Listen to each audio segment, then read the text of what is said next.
Iran rejects Trump proposal to end war, leaving status of talks unclear.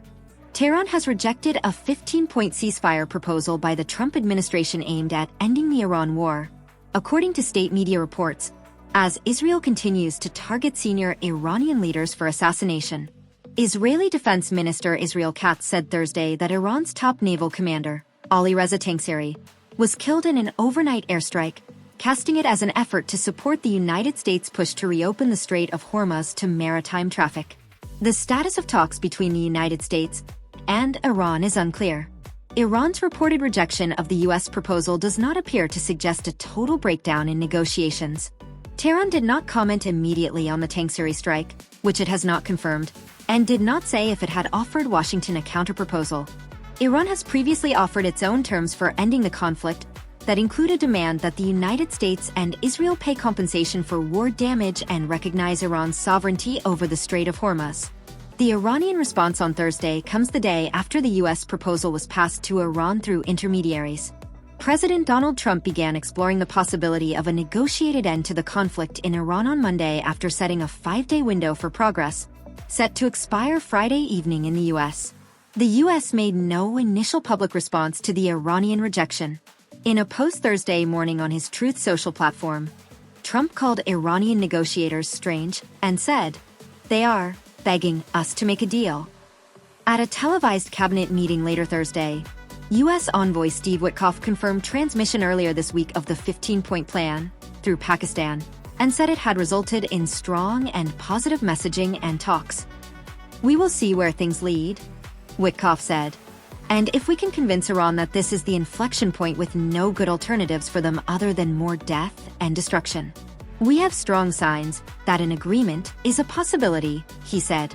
Referring to his comment 2 days ago that Iran had delivered a present to the U.S. as a sign of goodwill, Trump revealed at the cabinet meeting that Tehran allowed 10 Pakistani-flagged oil tankers to transit the Strait of Hormuz, Asked whether he planned to extend his 5-day deadline for agreement to U.S. demands, Trump said, "I'm the opposite of desperate.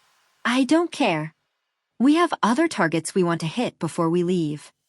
Nearly a month into the war, weakening Iran's hold on the Strait of Hormuz, a critical conduit for global energy supplies, has emerged as a top military objective for the U.S. In Thursday's statement, Katz said the commander of the Islamic Revolutionary Guard Corps' Navy was targeted along with other senior naval commanders for their roles in using military force to close the strait. Katz also accused Tangsiri of mining and blocking the waterway. The Israel Defense Forces said its air force killed Tangsiri in a precision strike in Bandar Abbas, a city on Iran's southern coast.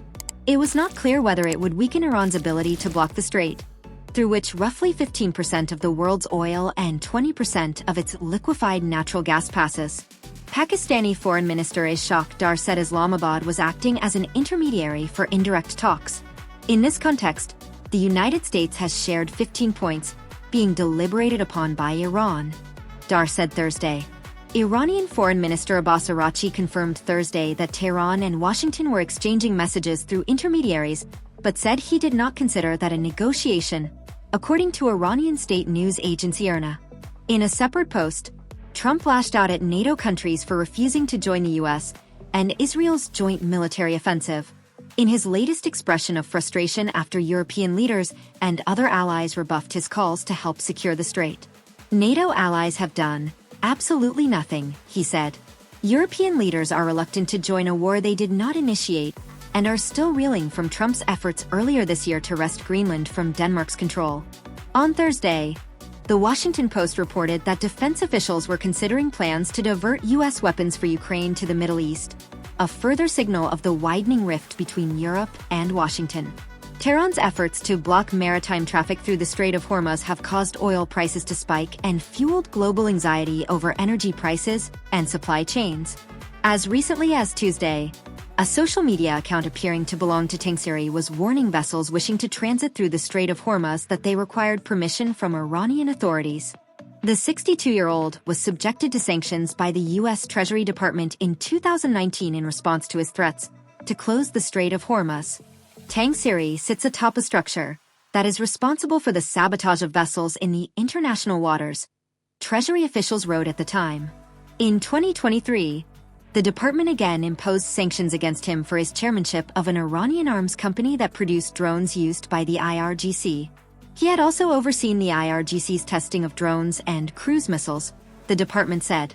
On Wednesday, Araghchi questioned why Iran would allow the enemy to pass through the strait. We have permitted certain countries that we consider friendly to pass through. We allowed China, Russia, India, Iraq, and Pakistan to transit, he said, according to IRNA.